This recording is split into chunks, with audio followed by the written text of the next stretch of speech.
নমস্কার, GS forum চ্যানেলে আপনাকে স্বাগত জানাই। দেখুন, সম্প্রতি সুপ্রিম কোর্টে একটা কেস চলছিল এবং সেই কেসে শোনা যায় সুপ্রিম কোর্ট বিশেষ ক্ষমতা প্রয়োগ করতে চলেছে। এই বিশেষ ক্ষমতাটা কি, আপনার জীবনে এই বিশেষ ক্ষমতা কি প্রভাব ফেলতে পারে, আজকের ভিডিওতে ডিটেলসে দেখার চেষ্টা করব। এবং তার সঙ্গে সঙ্গে বিভিন্ন আইন বিশেষজ্ঞরা বলছে যে এই সিদ্ধান্ত যদি সুপ্রিম কোর্ট নেয় তাহলে মনে রাখুন যে আদালতের ভেতরে শুধুমাত্র এই সিদ্ধান্ত কার্যকর হবে তা কিন্তু নয়, আদালতের বাইরেও পুরো দেশ জুড়ে একটা বড় পরিবর্তন আসতে চলেছে এবং সুপ্রিম কোর্ট এই বিষয়ে কিন্তু জরুরি পদক্ষেপ নিতে চলেছে।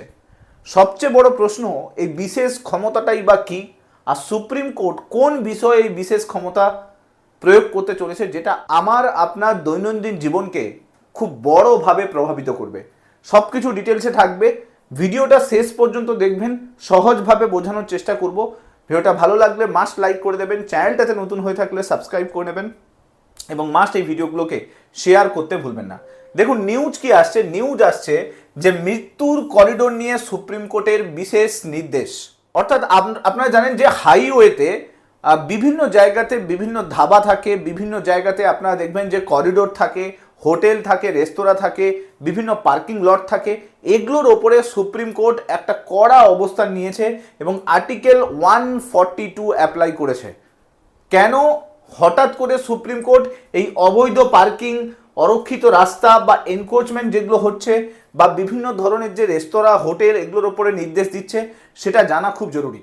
কেন আদালত হঠাৎ করে এই বিষয়ে হস্তক্ষেপ করলো?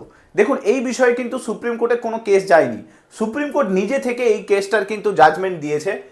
ভারতের সুপ্রিম কোর্ট পদক্ষেপ নেওয়ার প্রধান কারণ সেটা হলো 2025 সালে দুটো বড় দুর্ঘটনা হাইওয়েতে ঘটে। প্রথম দুর্ঘটনাতে প্রায় 34 জন মানুষের মৃত্যু হয়। এখানে কি হয়, হাইওয়েতে প্রপার রুলস আছে, প্রপার পলিসি আছে, সেই পলিসি থাকা সত্ত্বেও এখানে দেখা যায় যে একটা গাড়ি, একটা লরি মাল ভর্তি দাঁড়িয়েছিল আর সেই সময় উল্টো দিক থেকে হঠাৎ করে স্পিডে আসা একটা গাড়ি সজোরে ধাক্কা মারে এবং সেই ধাক্কায় প্রায় 35 জনের মৃত্যু হয়। 35 জন এই পুরো দুর্ঘটনাতে মৃত্যু হয়। এটা শুধুমাত্র একটা দুর্ঘটনা নয়, এরকম যদি আমরা দেখি প্রচুর মানুষের মৃত্যু হয়েছে। রিসেন্টলি আমরা দেখেছিলাম জম্মু কাশ্মীরে অনন্তনাগে, ওখানে পাহাড়ের খাদে পড়ে প্রচুর মানুষের মৃত্যু হয়েছে। তো এই যে দুর্ঘটনা, এই দুর্ঘটনা কিন্তু আজকে বলে আজকে হচ্ছে না, এটা প্রায় কিন্তু হতে থাকে। আপনারা যদি পরিসংখ্যান দেখেন তাহলে দেখতে পাবেন যে জাতীয় সড়কে মোট সড়ক নেটওয়ার্ক আছে প্রায় 2%, কিন্তু দুর্ঘটনা ঘটছে প্রায় 30%-এর বেশি মানুষের মৃত্যু হচ্ছে এই গাড়ি দুর্ঘটনাতে।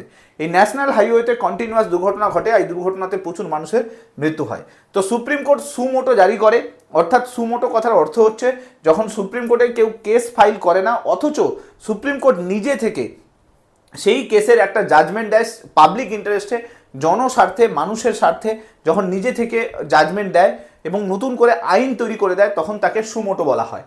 তো সুপ্রিম কোর্ট এটাতে সুমোটো নিয়েছে, সুমোটো নিয়ে বলেছে যে নিজ উদ্যোগে এই বিষয়টা গ্রহণ করা হয়েছে, শুধু দুর্ঘটনার মামলা হিসেবে নয় বরং এটিকে একটি ব্যবস্থাগত শাসন ব্যবস্থার ব্যর্থতা বলে বলা হচ্ছে। অর্থাৎ সিস্টেমেটিক গভর্নেন্স ফেলিয়ার কিন্তু রয়েছে বলে সুপ্রিম কোর্ট মনে করেছে এবং সুপ্রিম কোর্টের কিছু নির্দেশ বলে দেওয়া হয়েছে যাতে সেই বিষয়গুলোর ওপরে গভর্নমেন্ট যাতে ইমিডিয়েটলি স্টেপ নেয়। তো বুঝতেই পারছেন খুব ইম্পর্টেন্ট একটা জাজমেন্ট। আচ্ছা, এবার আপনাদেরকে আমি সাংবিধানিক কিছু বিষয়টা আপনাদেরকে বুঝিয়ে দিতে চাই। সুপ্রিম কোর্টের কাছে এই ক্ষমতা আসছে কোথা থেকে? দেখুন, article 21 life and personal liberty, এখানে বলা হয় যে বিচার ব্যবস্থার কাছে ক্ষমতা আছে, বিচার ব্যবস্থা চাইলে জনগণের স্বার্থে আইন তৈরি করতে পারবে এবং সেই আইনটা যদি এনভায়রনমেন্টালকে ক্লিন রাখার ক্ষেত্রে হয় তাহলে সেখানে করতে পারবে, হেলথের ক্ষেত্রে করতে পারবে, কোনো জায়গাতে নিরাপদ কর্মপরিবেশ তৈরি করার জন্য সেখানেও করতে পারবে। এছাড়া সড়ক ব্যবস্থাকে ভালোভাবে নিরাপদ রাখার জন্য কোর্ট চাইলে তার ক্ষমতাকে প্রয়োগ করতে পারে। তার মানে বুঝতেই পারছেন সুপ্রিম কোর্ট কিন্তু এই বিষয়ের ওপরে কিন্তু ক্ষমতা প্রয়োগ করেছে। দেখুন, বর্তমানে যদি আমরা আমাদের চারদিকের আশেপাশের রাস্তাগুলোকে দেখি, হাইওয়ে তো বলা থাকে কিন্তু প্রচুর গর্ত থাকে, ঠিকমতো করে রক্ষণাবেক্ষণ হয় না, ট্রাফিকের ঠিকমতো করে ব্যবস্থাপনা থাকে না, জরুরি পরিষেবা অ্যাভেলেবেল থাকে না, যার জন্য প্রচুর মানুষের প্রত্যেক বছর কিন্তু মৃত্যু হয়। আমি একটা পরিসংখ্যান আপনাদের দেখাচ্ছি, রোড অ্যাক্সিডেন্ট টোটাল যদি দেখেন বছরে প্রায় 4.7 লাখ রোড অ্যাক্সিডেন্ট কিন্তু হয়, এবং যার মধ্যে মারা যায় মানুষ প্রায় 1.7 থেকে 1.8 লাখ মানুষ প্রত্যেক বছর মারা যায়। এবং প্রত্যেক দিন যদি হিসেব করি তাহলে অ্যাক্সিডেন্টের কারণে 485 জনের মৃত্যু হয় প্রত্যেক দিন, বুঝতেই পারছেন। আর প্রত্যেক দিন আপনি যদি দেখেন গাড়ি দুর্ঘটনা ঘটছে, প্রায় 1300-র বেশি গাড়ি দুর্ঘটনা প্রত্যেক দিন ঘটতে থাকে। এটা অনেক বড় একটা পরিসংখ্যান বলতে পারেন, কারণ এইরকম ধরনের পরিসংখ্যান ভারতের বুকে যখন হয়ে চলেছে তখন সেখানে সুপ্রিম কোর্টে ইন্টারভেন করা খুব দরকার ছিল। যাই হোক, সুপ্রিম কোর্ট এবার কি অ্যাপ্লাই করেছে? সুপ্রিম কোর্ট আর্টিকেল 142-কে অ্যাপ্লাই করেছে, বিশেষ ক্ষমতা অ্যাপ্লাই করেছে।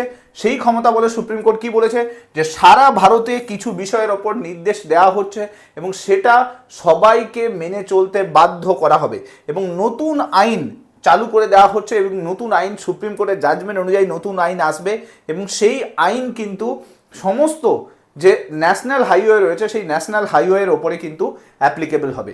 কি কি আইন দেওয়া হয়েছে? এখানে বলা হয়েছে যে national highway authority of India এবং স্টেট গভর্নমেন্ট, সমস্ত state government, ministry of road transport এবং হাইওয়ে এবং পুলিশ এবং ডিস্ট্রিক্ট অ্যাডমিনিস্ট্রেশন সবাইকে কিন্তু এজেন্সি বানানো হয়েছে এবং সবার ওপরে এই আইনটা চাপিয়ে দেওয়া হয়েছে। এদের কাজ থাকবে এই আইনটাকে সঠিকভাবে ইমপ্লিমেন্ট করা। আইনের মধ্যে কি কি বলা আছে একবার দেখে নিই। দেখুন, আইনে প্রথম বলা আছে যে রোড সাইড পার্কিং যেটা, সেটা কিন্তু কমপ্লিটলি ব্যান করে দেওয়া হচ্ছে, অর্থাৎ রোড সাইড পার্কিং করা যাবে না, যে কোনো ট্রাককে যেখানে খুশি পার্কিং করানো যাবে না। প্লাস হচ্ছে বেসিক্যালি যে সমস্ত ট্রাকে প্রচুর পরিমাণে মালপত্র থাকে সেগুলোকে পার্কিং লটেই রাখতে হবে, রাস্তার পাশে যেখানে খুশি রেখে দেওয়া যাবে না। এছাড়া বলা হয়েছে সমস্ত ধাবা, যেগুলো রোড সাইড নেটওয়ার্ক ধাবা আছে সেগুলোকে কিন্তু তুলে ফেলতে হবে, যত দোকান আছে সেগুলোকে তুলে ফেলতে হবে ইমিডিয়েটলি, যত স্ট্রাকচার আছে সেগুলোকে হোর্ডিং টোডিং অনেক কিছু থাকে সেগুলোকে সরিয়ে দিতে হবে। এছাড়া বলা হয়েছে যে কোনো বিজনেস অ্যাক্টিভিটি রোডের পাশে করা যাবে না। অনেক সময় কি হয় না, বিভিন্ন জায়গাতে বিভিন্ন ধরনের শপ ওপেন করে নেয় যাতে সেখানকার যে রোড সাইড যে বিজনেসটা সেই বিজনেসটাকে কন্টিনিউ করার জন্য সেফটি ক্লিয়ারেন্স ডেভেলপ করতে হবে। এবং যেগুলো লাইসেন্স দেওয়া হয়েছে, কিছু কিছু ধাবাকে লাইসেন্স দেওয়া আছে, হোটেলকে লাইসেন্স দেওয়া হচ্ছে, সেই লাইসেন্সকে ইমিডিয়েটলি কিন্তু রিভিউ করতে হবে যে তার সঠিকভাবে সেই ধাবাটা রয়েছে কিনা। এছাড়া পেট্রোল পাম্প, বিভিন্ন খাওয়ার জায়গা, রোড সাইড যে ফেসিলিটিগুলো দেওয়া রয়েছে সেগুলোতে ইমিডিয়েটলি রিভিউ করতে হবে, সেগুলোর কারণে কোনো অ্যাক্সিডেন্ট হচ্ছে কিনা সেটা দেখতে হবে। কারণ অনেক সময় এরকম অনেক পেট্রোল পাম্প থাকে যার পেট্রোল পাম্প থেকে বেরোনোর সময় গাড়ি অ্যাক্সিডেন্ট হয়, তো সেগুলো কিন্তু দেখতে হবে। তো সুপ্রিম কোর্টের একটা বড় জাজমেন্ট বলতে পারেন, এই জাজমেন্টের কারণে দেশের বলতে পারেন যে টোটাল রোড নেটওয়ার্কে অনেক কিছু পরিবর্তন কিন্তু আসবে। এছাড়াও সুপ্রিম কোর্ট অনেক কিছু বিষয় তুলে ধরেছে, যেরকম অ্যাম্বুলেন্স পরিষেবা ইমিডিয়েটলি রাস্তার পাশে রাখতে হবে। সমস্ত ডিপার্টমেন্টকে বলে দেওয়া হয়েছে যে তারা যাতে ফার্স্ট এড কাউন্টার বিভিন্ন জায়গাতে করে ফেলে, প্লাস হচ্ছে রোড যেন স্মুথ হয়, এরকম যেন না হয় প্রচুর রোডের ওপরে যে পটহোলস থাকে সেটাকে ইমিডিয়েটলি বন্ধ করতে হবে। বিশেষ করে ন্যাশনাল হাইওয়েতে কোনোভাবে কোনো পটহোলস কিন্তু রাখা যাবে না, এটা কিন্তু একটা পুরো নির্দেশ কিন্তু এসছে। প্লাস সমস্ত ট্রাফিক যে ব্যবস্থাপনা সেটা কিন্তু ইমিডিয়েটলি রাজ্য সরকারকে দেখতে হবে। প্লাস জরুরি পরিষেবা এক্সপ্রেসওয়ের পাশেই কিন্তু জরুরি পরিষেবা রাখতে হবে যাতে সঠিকভাবে পরিষেবাটা দেওয়া যায়। জরুরি পরিষেবার জন্য আলাদা করে ফোন নাম্বার ইস্যু করতে হবে এবং তার সঙ্গে সঙ্গে রাতের বেলা যাতে ঠিক মতো করে রাস্তায় চালানো যায় তার জন্য কিন্তু লাইট পরিষেবাটা সঠিকভাবে রাস্তার আশেপাশে কিন্তু তৈরি করে দিতে হবে। এই সমস্ত স্টেটমেন্ট এবং জাজমেন্ট এই মুহূর্তে দাঁড়িয়ে এই সমস্ত অথরিটিকে অলরেডি জানিয়ে দেওয়া হয়েছে। এটা একটা অনেক বড় পরিবর্তন বলতে পারেন। বাট এরকম পরিবর্তন অনেক সময় সুপ্রিম কোর্ট কেন অনেক সময় আইনের মাধ্যমেও নিয়ে আসা হয়, কিন্তু সেগুলোকে সঠিকভাবে ইমপ্লিমেন্ট করা হয় না। যাই হোক, এখন দেখার বিষয় সুপ্রিম কোর্ট যে বিশেষ ক্ষমতা প্রয়োগ করেছে সেই বিশেষ ক্ষমতা প্রয়োগের মাধ্যমে এই আইনটা কতখানি কার্যকর হয় এবং পরবর্তীকালে রোড সেফটি নেটওয়ার্কের ওপরে কি নতুন রুলস আছে সেগুলো যা কিছু নতুন আপডেট আসবে আমি চেষ্টা করব ভিডিওর মাধ্যমে নিয়ে আসার জন্য। ভিডিওগুলো ভালো লাগলে মাস্ট লাইক করে দেবেন, চ্যানেলটাতে নতুন হয়ে থাকলে সাবস্ক্রাইব করে নেবেন এবং মাস্ট এই ভিডিওগুলোকে শেয়ার করতে ভুলবেন না।